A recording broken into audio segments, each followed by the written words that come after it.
Father, let your word be a lamp for our feet and a light for our path, so that we may understand what you wish to teach us and follow the path your light marks out for us.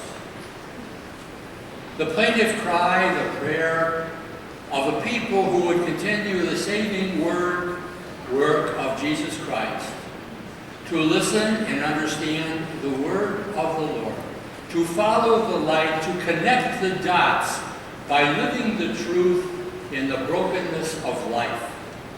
So does this prophetic people fulfill its mission. The prophets of yesterday, there was Jeremiah, 600 years before Christ, and his word urged peace, surrender to powerful Babylon. So contrary to the obtuseness of the powerful in Israel, who thought they were a match against the might of Babylon. And so poor Jeremiah was thrown into a well and he sank in the mud. And only afterwards is the voice of the prophet validated. Only when Israel was defeated, when the exiles were taken into Babylon, when the temple was destroyed, only then was the word of the prophet Jeremiah validated. Jesus, a prophet, and more than a prophet, called the King of Israel, and so he threatened the authority of Rome, and he was nailed to a cross, but God raised him, validated who he was, and that what he taught was the way to God. And so it has always been the word of the prophet, always challenging the injustice, the cruelty, the indifference, the complacency of the culture of the day. The issues of the day. So does the prophet intrude into the conscience and the challenge of the real world. The prophet is not obsessed by the petty concerns of religion. You know them as well as I. Whether to kneel or to stand to receive communion on the hand or on the tongue. The distracting issues which can easily be dismissed by outsiders and most insiders as well, as quaint and maybe interesting, but ultimately inconsequential. The focus of a prophetic people must center on what's happening in the halls of Congress, in the offices of Wall Street, in the discussion of labor unions. Among the issues must be education, especially for those who are not the privileged of this world, and health care, and immigration. Remember, O Israel, that you were an alien people in an alien land. The challenge to God's people centuries ago, but the challenge is to us, because only a few decades ago, most of our ancestors were aliens in an alien land. Once the issue in our country was slavery, and there was the prophetic voice of the Congregational Church urging abolition. Once the issue in our country was the right of the laboring man to organize in unions.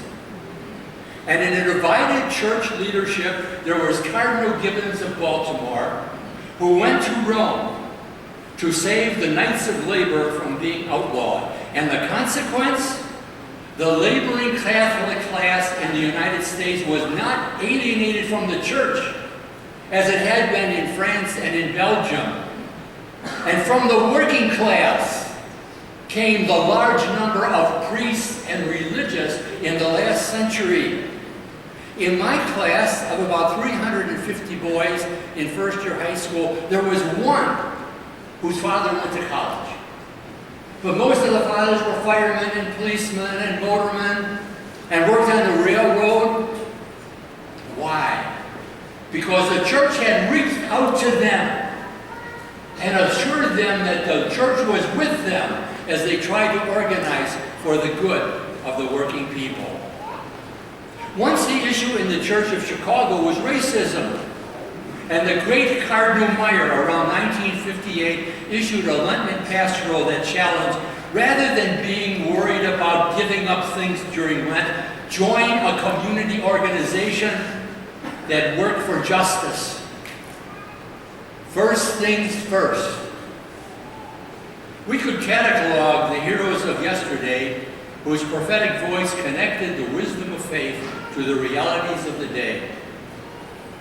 You know, the issues of life resounding on TV and radio, in the newspaper, in the talk shows, they're complex, and only ideologues give predictable and knee-jerk responses. All those issues take study and reflection and discussion among people so that they come to a sense of what should be done against the background of the person and teaching of Jesus Christ. Francis, the Bishop of Rome, that's how he wants to be addressed, by the way, not as Pope. He wants to be addressed as the Bishop of Rome.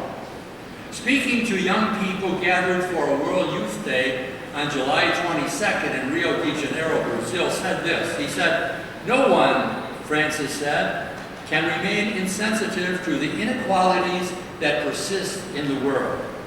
Everybody, according to his or her particular opportunities and responsibilities, should be able to make a personal contribution to putting an end to so many social injustices.